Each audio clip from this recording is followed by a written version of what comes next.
Hello everyone! Welcome back to Math Tutorial! At bago tayo mag-proceed, isolve muna natin yung tatlong questions na binigay ko last premiere.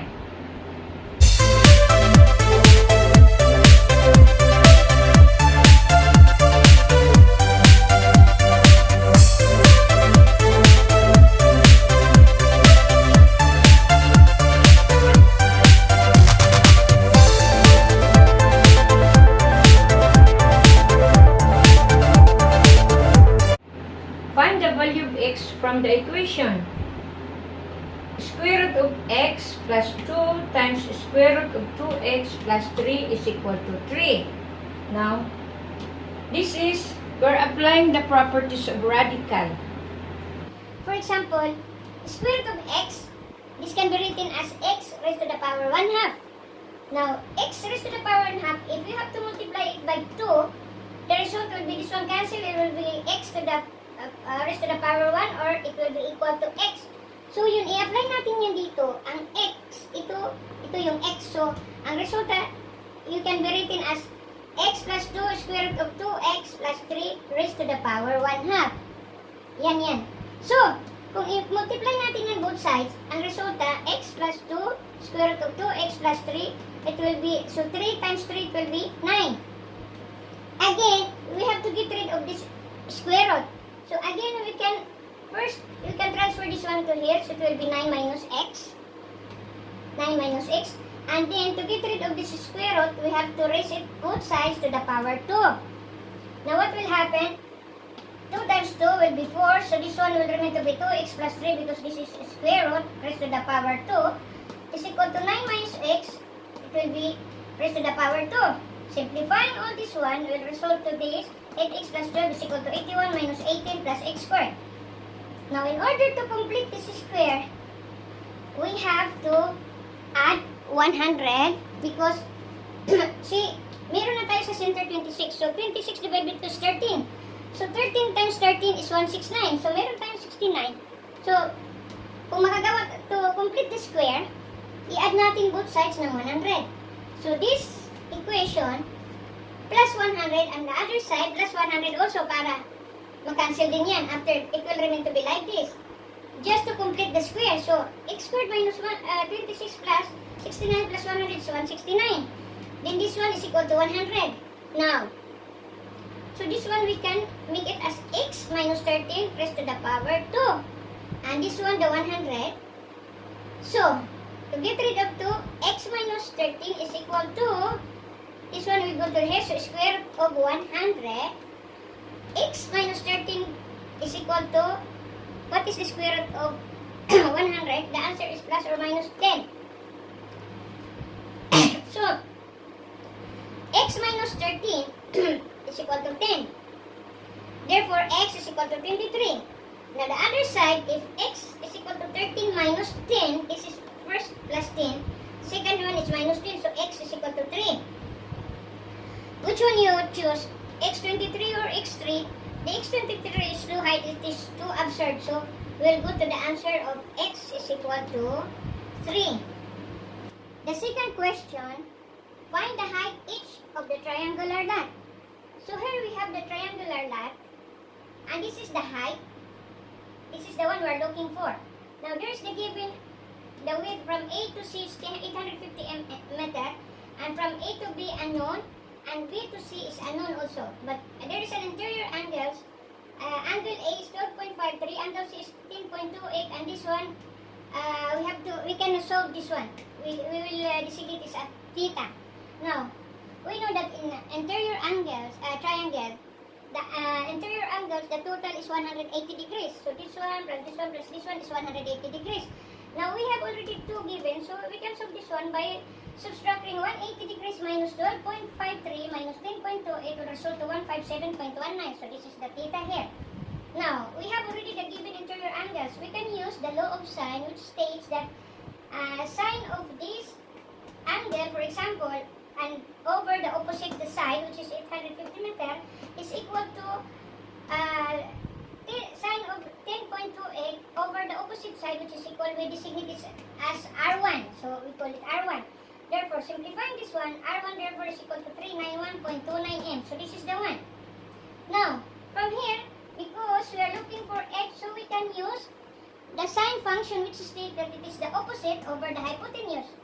This is the opposite over the hypotenuse. So, sine of 12.53 degrees, linabas lang natin yung triangle dito, is equal to the opposite over the hypotenuse which is equal to h over the r1. H therefore is equal to, r1 is given to be 391.29, we solve, times sine 12.53, h therefore is equal to 84.89 meter. The last question, in how many minutes after 7 o'clock will the hands be directly opposite each other for the first time? See? Andito yung drawing natin. So, after 7 o'clock, that means, this is 7. So, after 7, so, our hand will be here. Directly opposite, that means straight. Directly opposite, so this is the minute hand. Which is, klaro naman dito na this is after 1. So, alam naman natin na sa isang revolution, sa isang round, merong 12 hours. At in every guhit dito, from this one to this one is equal to 5 minutes.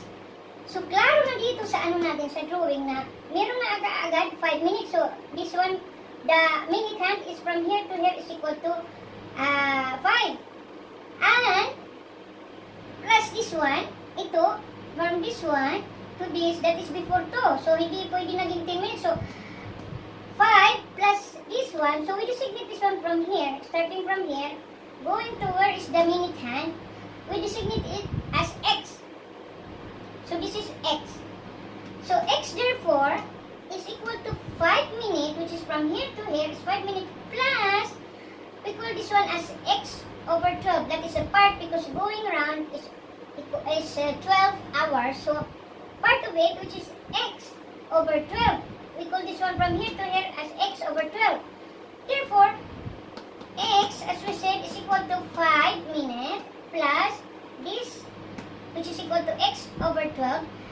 Now, to solve this one, we have to multiply both sides by 12. Therefore, it is equal to 12x is equal to 60 plus x. 11x is equal to 60.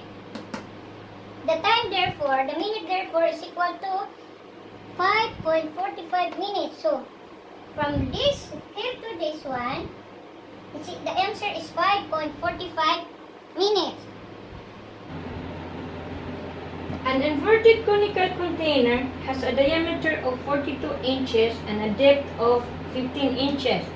If water is flowing out of the vertex of the container at the rate of 35 pi inch cube per second, how fast is the depth of water dropping when the height is 5 inches?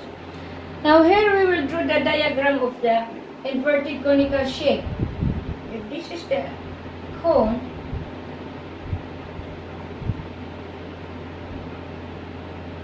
of course this is the height of 15 inches, and this one here from the diameter is equal to 42 inches. The diameter from here to here is 42 inches. Now, we're looking at the height of 5 inches. For example, at the height of 5 inches,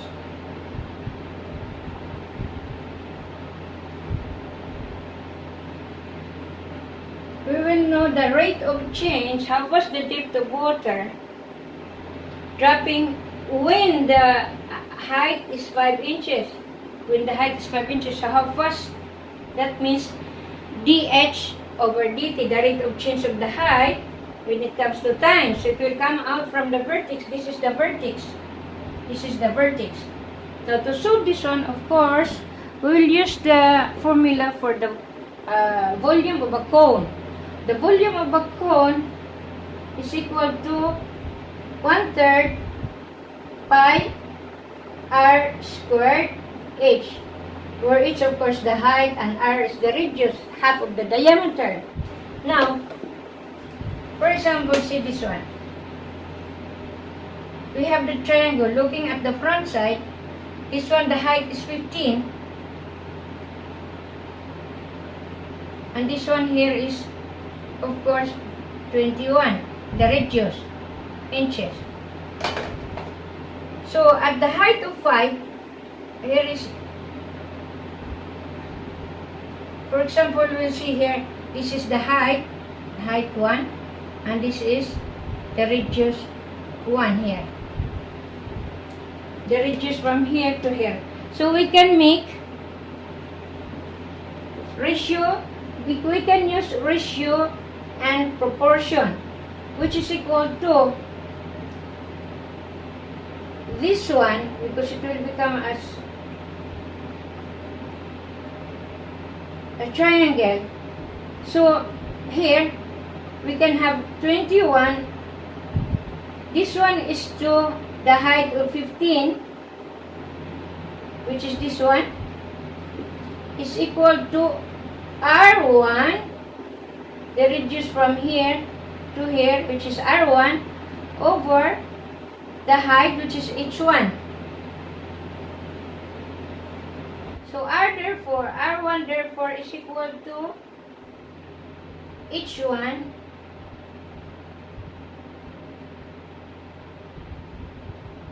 over 15. It is cross multiply. R1 therefore is equal to 21 times H1 over 15.